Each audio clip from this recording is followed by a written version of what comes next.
Thaddeus, and today I'm going to be sharing my testimony, except I'm going to speak a few words about how testimony really works, and I'd like to, give out a few words about it. So, if you've been a Christian long enough, you'll know that people will say that there's like two kinds of testimonies out there. You've got like the elevator ride testimony, like quick 30-second spiel about how Jesus saved you, and then you got, at least what I was told, something called the airplane ride, which was, to me it doesn't make sense because an airplane ride is 3 hours or more at least, and if you're gonna share your entire life story, I'm pretty sure that person's pretty much gonna hate you for distracting them the entire ride. And they might be trying to sleep. And quick story, no lie.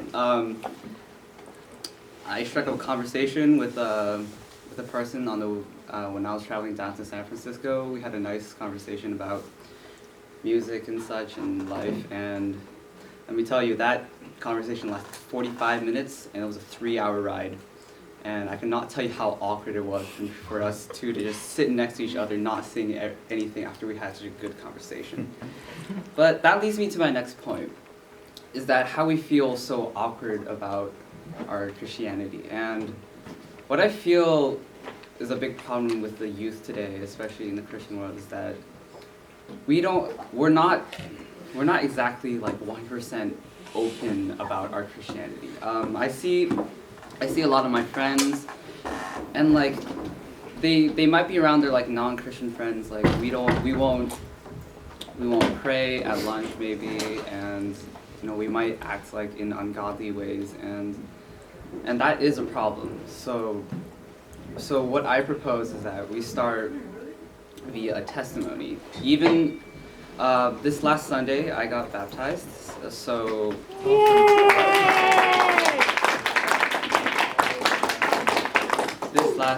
This last Sunday I got baptized, and I can definitely relate.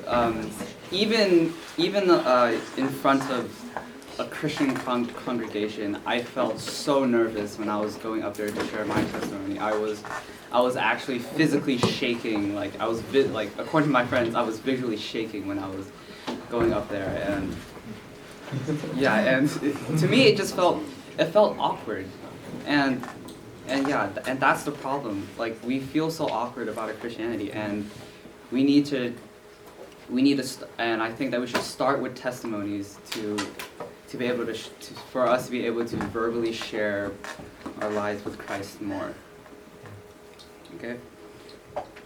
So, even if you're not even thinking of baptism in the near future, I suggest you maybe start on one, so that you can encourage yourself to talk to strangers, go on that elevator ride, spiel about how Jesus saved your life, even if it is minor.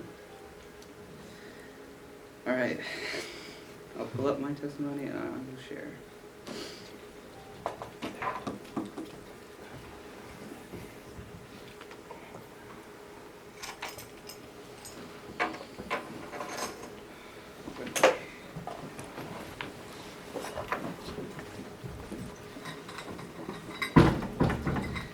So, 6 months ago, I wouldn't have thought twice about not getting a baptism. I was a broken, lawless, and corrupt individual.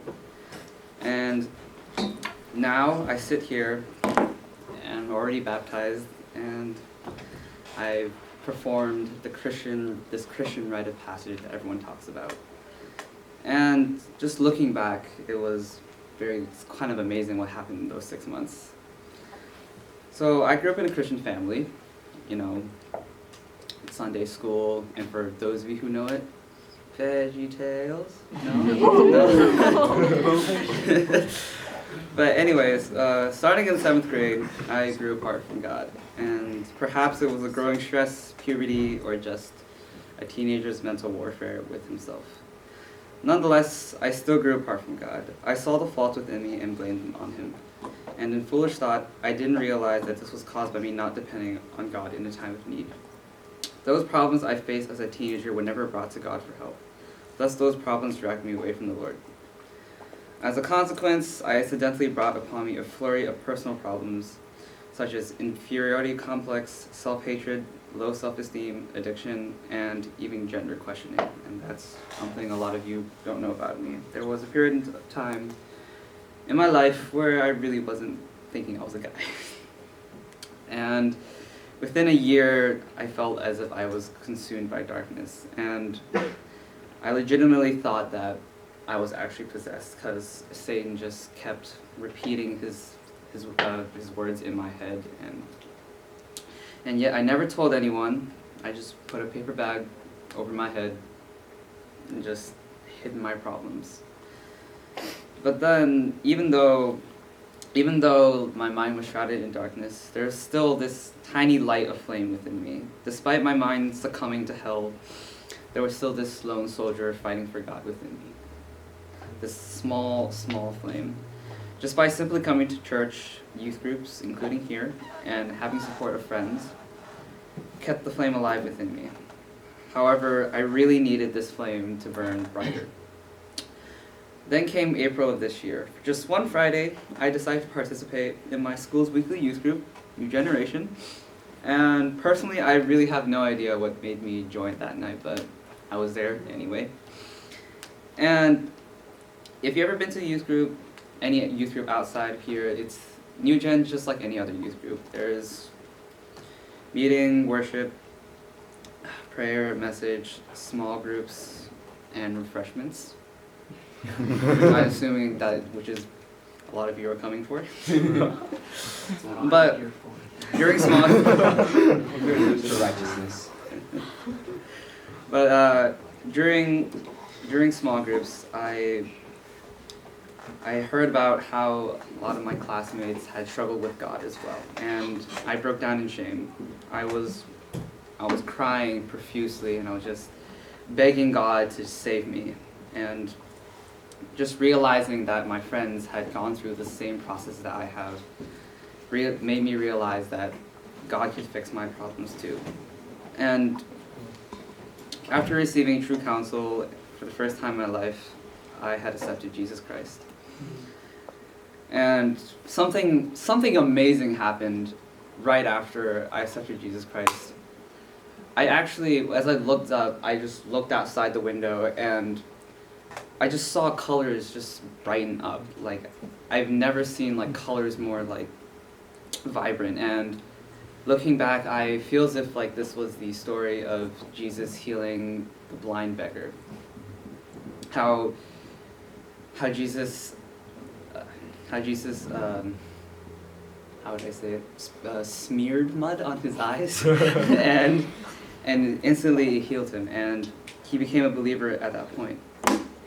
And then, besides that, after I accepted Christ, Jesus started interacting with my life so much more. I started sleeping more. Wow, I see you. High school, yeah. And my athleticism improved, and I just felt better as a human being. And within 3 days, I joined a discipleship group, now of which I co-lead. And thanks to God, I've been able to serve on a lot of more praise teams, and I've been able to travel to California to study in architecture. And of course, I've had the opportunity to be baptized. This honor that God has brought upon me means so much to me. It's proof that God has pulled me out of the darkest time of my life so far, and also how I'd like to help other people get closer to God, just like how God himself brought me closer to him. Thank you.